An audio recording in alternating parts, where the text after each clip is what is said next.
right, thank you. How many in here are employee caregivers? You're working part-time, full-time, and caregiving. Okay, I'm over half, way over half. All right, so Mary, are you ready? I got a question for you. Here's the scenario. My boss is not understanding at all about my caregiving situation. He asks me regularly, when will you be done with taking care of your mother? I can't begin to tell you how many times we have heard this question in our Powerful Tools for Caregiver course. Breaks my heart. So how do I make my boss understand that I have to help my mom, but I want to keep my job? You know, unfortunately, that is an event that occurs. Sometimes the relationship that took place with the employee and the supervisor prior to the caregiving need was already in disarray. So this just adds to one more problem. And again, supervisors, we work with them on understanding that the employee has the rights, if they're under FMLA coverage, to take the time needed. And we try and tell them that you cannot harass them. That would be, in my opinion, a bit of harassment. You can go to the Department of Labor website to find out information. You know, we hope you come to HR first to say, I'm having this problem. Can you assist me with it? And let us go either through employee relations or me as a benefits administrator, try to help the employer manager understand the importance of respect, dignity, and understanding. It's not only stopping at supervisors, coworkers can be just as questionable. They're covering for you while you're gone.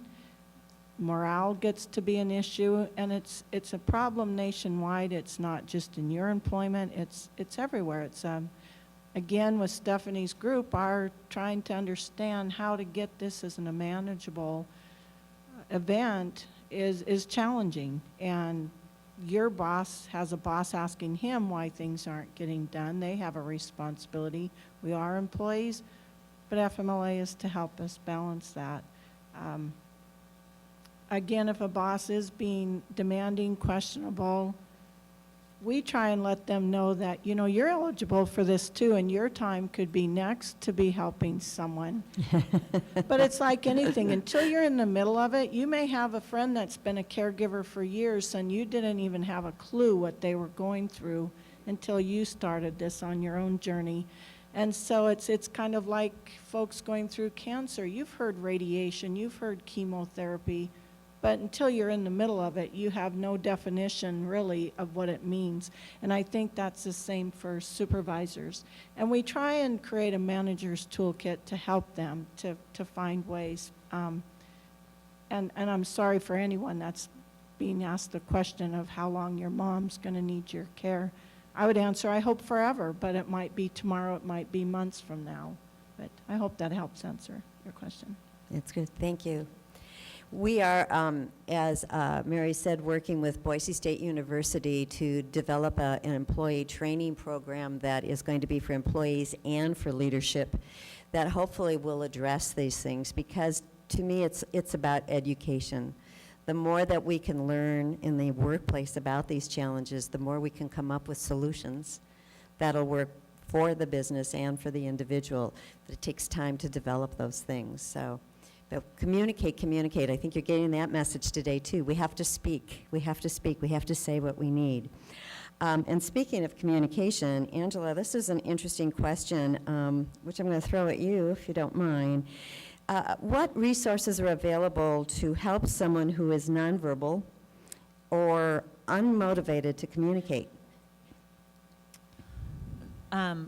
Again, I love that I have all these kids in my home that have all these issues. My oldest is always, she's been considered nonverbal, and so I guess that goes to the issue of communication, which may or may not have anything to do with being able to speak. People all have their own way of communicating, and I think that that's key to this. Unmotivated to communicate might not be your your interpretation of communication. And so we see frequently kids with behaviors or acting out and such, and they're trying to communicate. I'll give an example. My own daughter, she actually didn't develop any language. Her language came through music. She was 6 years old and in the hospital, just having had bilateral foot surgeries, and her service coordinator came in with a big Mylar butterfly balloon, and Amber looked at the balloon and immediately began humming the tune to a song that was on one of her computer games that said, watch me flutter by, I'm a little butterfly, I'm not gonna sing. So, but we knew that what we had in front of us was her labeling what she was looking at through song. So at which point we immediately said, okay, how are we going to build on this? And this is communication.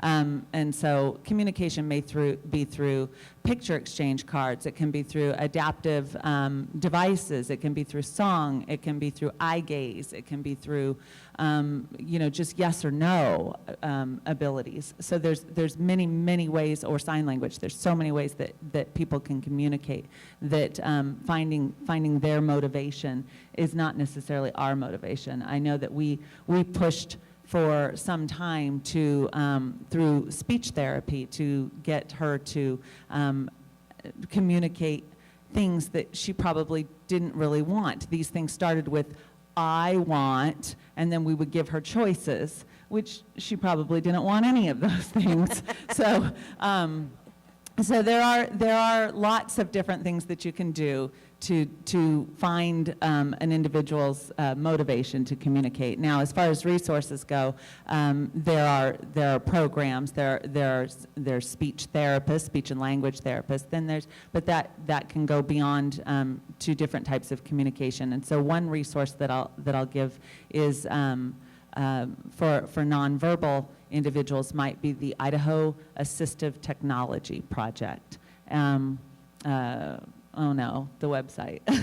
They actually have a... Do they have a They booth? do. On the Great. right side, as you go out, it's over on the right. Great. So they have some brochures there. And the AT program can actually do assessments, both for individuals on communication assessments as well as through schools. So. Excellent. Good. Thank you. So if anyone needs any information, we do have it. That's why it's a resource expo. Isn't that just amazing? So speaking of resources, Joni, here is one that we get called a lot at Friends in Action. And where can I find affordable transportation for my elderly mother in Boise? How many would like the answer to that one? There you Pass. Can I pass on that? go. No. Oh, transportation. It's an issue. It's a challenge, yeah. And I honestly don't have a very good answer at all. Anything that is state or federally subsidized, the funding is limited and may get more limited in the future. So finding that affordable transportation, I am so sorry, there's not a lot. Some things to try is the Valley Ride program. Again, calling our agency. Some of the ladies in our information and assistance department just dig, and they'll sometimes even ask if they can call you back, because they will dig and dig and dig and find things. Sometimes the things that we find on the internet don't exist anymore, and that's another difficult thing with transportation, as they come and go with the money. The script program through Senior Solutions is another option. It is more difficult for those who aren't able to get out of the home and go down to get the scripts at the time they're supposed to. Friends in Action, do you still have volunteers? The problem also with all of these programs, you need to schedule it ahead of time. If you want to pay privately, the normal price, it'd be immediate and plentiful. But with these programs, you do need to plan ahead and make appointments. They say 24 to 48 hours. I would try more than that because some, I believe, even could have waiting lists. The Area Agency on Aging also does provide transportation through some of its senior centers or agencies. And Canyon County, I think, does a little better with transportation than Ada County. Sorry, I don't have a better answer, but we are also looking for the answer to that. There's also, I know these are paid services, but there is a brochure that's on the tables. It's called Where To Transportation. So the question was about for those that couldn't afford to pay for transportation, but there are also resources, and maybe you can pool together or such. But there is this brochure on the tables, I think several of the tables, so you can, and once again, they're at the Resource Expo.